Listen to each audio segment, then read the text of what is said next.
राधे राधे आप सभी को मेरे चैनल में आप लोग का स्वागत है। आज हम बहुत ही प्यारा रामलला के विवाह गीत लेके आए हैं। यदि आप लोग को पसंद आए तो लाइक और शेयर जरूर करिए, और जो लोग सब्सक्राइब नहीं किए सब्सक्राइब कर दिए, और वीडियो अंत तक देखिए और कमेंट में लिख के बताइए कि कैसा लगा ये गीत। राम जे चलेला बियान रुन झून बाजन, अरे ऊपर सुगन मेरा हमहु चलब ब्यान, अरे बलू परा सुगन मेरा हमहु चलब ब्यान। दाऊ तुम नौआ से बारी अवधपुर के ब्राह्मण ऋषि आगे खबर जनावा, कहाँ रे दल उतरल ब्राह्मण ऋषि आगे खबर जनावा, कहाँ रे दल उतरल।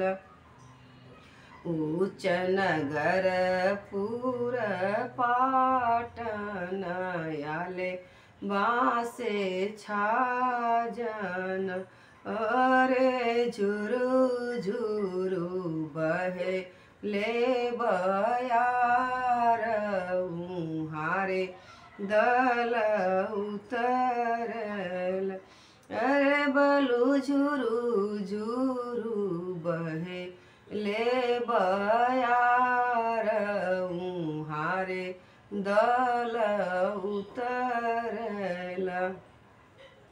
परिछन चलेली सासु तथा माया रति लिहले, अरे के करी मैं यार अति उतारूं, कमन बर सुंदर, अरे बलू के करी मैं यार अति उतारूं, कमन बर सुंदर। समरे बरन रूप नारायण ओढ़ ले पीतांबर, अरे उन्हीं कयार अति उतारूं, हरे बर सुंदर, अरे बलू नहीं कयार अति उतारूं, हरे बर सुंदर। घरी राती गईली पहरी राती रोपी छली राती, अरे खोला सासु बजड़ली के वड़ियात, रामा जई हैं कोहबर, अरे बलू खोला सासु बजड़ली के वड़ियात, रामा जई हैं कोहबर।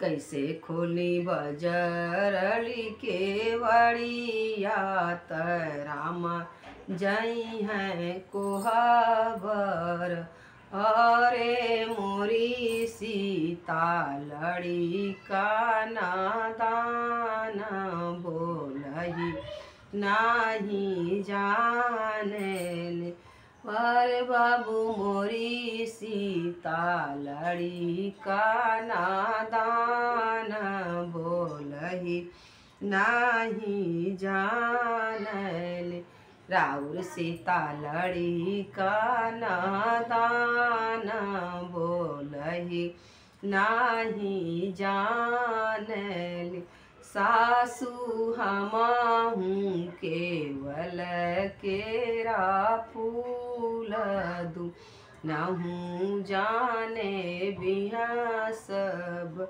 सासु हमाहूँ केवल केरा फूल दूनहूँ जाने बिहा सब।